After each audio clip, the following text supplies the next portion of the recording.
Hi everybody, it's Tom from Permission to Travel. Have you ever wondered what it would be like to do a solo trip? They feel a little overwhelming, but actually solo trips are really fun. And today what I'm going to do is give you some travel tips and some things to do for when you do solo travel. So let's dive right on in because I have a lot of tips for us on this one. First one is to plan the trip the way that you would want to do it.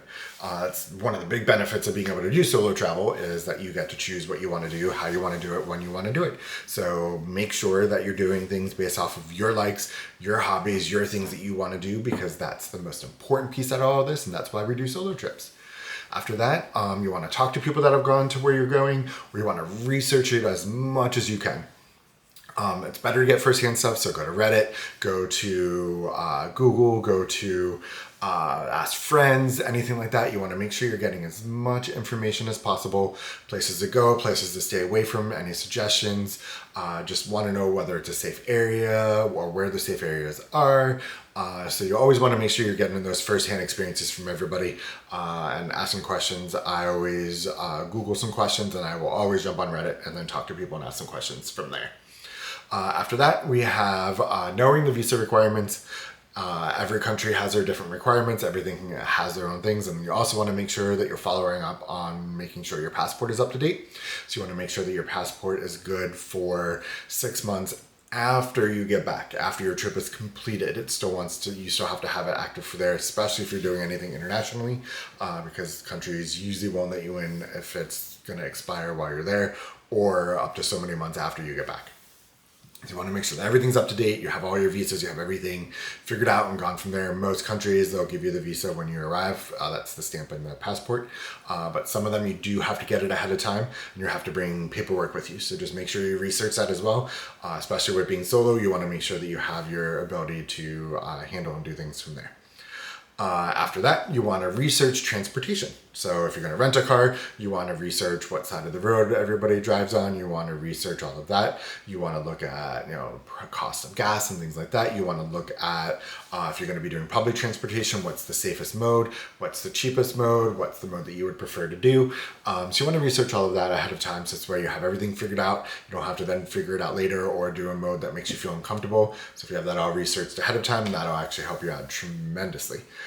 Next, you want to learn how to talk with strangers. It's probably one of the hardest ones for people is learning how to talk with strangers. Being able to talk with people and ask questions and just, kind of mingle with everybody else. This actually really helps with loneliness. So at times you can get lonely when you're doing solo travel, and that's where talking to strangers and other people come in, because we can make friends if we're on like a cruise ship, or we can make friends with people if we're going to be there for a little bit. And so you want to make sure that you're talking and getting those things that kind of helps you get used to that stuff. After that, you want to make sure that you're learning the local lingo. You want to make sure you know the laws. You want to know the customs. You want to know all those things like that. Local lingo helps out a lot because then you understand what's going on, or you'll be able to ask in different languages. Your common ones are, asking where the bathroom is, saying hello and goodbye, thank you, things like that. So you don't have to learn the whole language, but you want to learn some main key points and things like that. And obviously knowing the laws and the customs, because you don't want to insult anybody or get yourself arrested. So you have to make sure that you're up to date on all of that. Next, after that, is you want to be flexible. You want to have your plans, but also be able to kind of go with the flow and be flexible. Sometimes places are closed on Sundays or Mondays or a random day during the week. And so you want to be able to either know that ahead of time or adjust accordingly to move things around.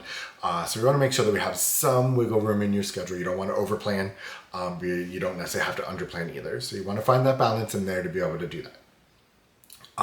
After that is you want to have all your plans written down. You want to have everything handwritten. You want to have it printed out. You want to have all your addresses. You want to have all that, because you can't always trust your electronic devices. Sometimes there's no signal. Sometimes the battery dies quicker than we wanted. And so you want to have all those things because we don't want to get lost. So you want to make sure that you have everything printed out. You want to make sure you have everything on you, in your hand, in a bag, just in your pocket, just somewhere. So this way you have access to that, especially your hotel address. You want to make sure that you have that saved everywhere you can. So you make sure it's saved on your phone. You can pin it on, one of the map, so Apple Maps or Google Maps or whatever you use. And so you just want to make sure that you have that, because obviously you want to get back to your hotel at the end of the day. After that, you want to give your stuff to people that are not on the trip with you. So you want to give all your itinerary, all your plans, all your stuff to people that are not going with you. So leaving it with family, leaving it with friends, leaving it with other people that are not on the trip with you. So this way, if anything does go wrong, they know where you're at and they can help you and find you and do whatever they need to do from there. So you just want to make sure you have those plans set up for everybody. Another big one is you want to leave time to relax. Do not overplan. Do not underplan, but do not overplan. Overplanning is worse because it doesn't give us that chance to relax. It doesn't give us that chance to unwind, and that's the important piece as to why we go on vacations. It's to explore an area, but also to get that disconnect from our regular life and to be able to kind of help our mental health and help ourselves feel better. So you want to make sure that you give yourself that time to relax. On top of that, you want to be patient. You want to go slow. You want to explore the area in a pace that's good for you, but also you want to kind of get the lay of the land first. You want to see how the city works. You want to see how things go. So you want to start off slower, do things closer to the hotel, and then kind of expand your stuff out from there, and make sure that you're learning everything and kind of doing it. But you want to make sure you explore slowly. You don't have to do everything in one day. You can make sure that you're doing it, again, within your speed, but something that will be happier and better for you. After that, eat locally. I love eating locally, and I always think it's super cool because you get to do and meet the locals, and you get to talk to the strangers, and you get to do those things. And so I always recommend doing that. The local places are cheaper than the chain restaurants and all the tourist areas, so that's also a bonus. But you tend to have people that are more nicer and friendlier when you eat at the local places, and there's less chance of that touristy kind of trap that you can fall into. After that, you can sit at the bar. Some people don't like sitting at a table by themselves. They feel uncomfortable. It feels off. They feel like everybody's staring at them. So you go sit at the bar. That automatically gives you somebody to talk to because you have the bartender that you can speak with. And so being able to do that helps you kind of level out and be able to feel less overwhelmed by sitting at a table by yourself. If you like sitting at a table by yourself, bring a book with you. And you can read a book. Playing on your phone you can, but I always recommend reading a book so you can kind of stop and look around and not be buried in your phone the whole time. So definitely something to do, but it's all based on your preference. If you like sitting at the table to spread out, if you want to sit at the bar and kind of get to know people at the bar and the bartender. After that is you want to shop in the local shops. It's really important to do that, again, kind of using where your hobbies are, things like that. So if you like to collect certain things, you want to go to shops that have those. If you like to sew, then you want to go to the local sewing shops. You can see different things, learn different techniques, talk to people about different things. So it's always really cool, but I always like going to the local shops to kind of, again, talk, learn, mingle with people, talk with the workers, things like that. And then again, falling into those hobbies and those things like that. After that, you want to take tours. Big thing is some people get uncomfortable with going out by themselves. It makes them nervous. They feel uncomfortable with being able to, kind of look over their shoulder all the time. And so if you take tours and you have a tour guide with you and you have other people with you that are on the tour, and so you'll be able to do that. I like doing those. I like doing the tours. Even when I have other people with me, I think that tours are great. The tour guides, you always get so much more information than if you're just doing things by yourself. So I always recommend doing the land-based tours and things like that whenever you get a chance to. After that is you want to keep emergency cash. And you want to make sure you have that for many reasons. So the recommendation is always to have $100 US or Euro equivalent in whatever country that you're in. Many reasons behind this. Number one, if there's obviously an emergency that comes up, or you need to do some type of transportation, or things go over what you want, or for a medical emergency. So even though you'll have travel insurance, it reimburses you and it doesn't cover you when you're there. So it's not insurance where it covers you for when you're there. You have to pay for everything and you submit your receipt and then they refund you back from there or reimburse you back from there. And so that's one of the big things. You want to have that emergency cash just in case you're not feeling well or there's an emergency or a medical thing that happens. And this way you have that cash to be able to help you to be able to pay for things, and then you can get your money back later from the travel insurance. After that, you always want to check the reviews for anywhere you're going, especially accommodations and hotels, but anywhere you're going. You want to read what people are saying. Again, everybody has their own preferences. Some people don't want to do hostels, some people do. Some people get really weird about if there's bugs around. So you want to read all of those reviews, read those things, see where everybody's saying they like to go, don't like to go, things like that. Hotel reviews are a big thing for me, so that is one thing I always trust what is said on there. Do not ever go and do anything where I feel like I could put myself in a spot where I'm going to be uncomfortable and obviously can't get my money back or anything like that. After that, you want to know your limits. You want to know what your physical limits are. You want to know what your drinking limits are. You don't want to put yourself in a position where you're vulnerable. And so you want to make sure you stay within your limits. And so that's just the big thing with that. When I'm doing solo stuff by myself, I don't drink at all. I will tend to just kind of stay with the tours. I make sure I research the tours to know if my back is going to start to hurt, if there's going to be physical things that happen from there. But that's one of the big things for me. After that is, and I've said this in just about every video, but travel insurance. You want to make sure you have travel insurance because it reimburses you for things. It covers you in case things get canceled. You can get your money back for things. You want to make sure that you're getting that travel insurance. You want to make sure that you're doing a policy that fits with what you want. You want to make sure you're getting the coverage for the medical. You want to make sure you're getting coverage for any cancellations, any flight delays, or any missed tours. You want to make sure you have anything that covers all that.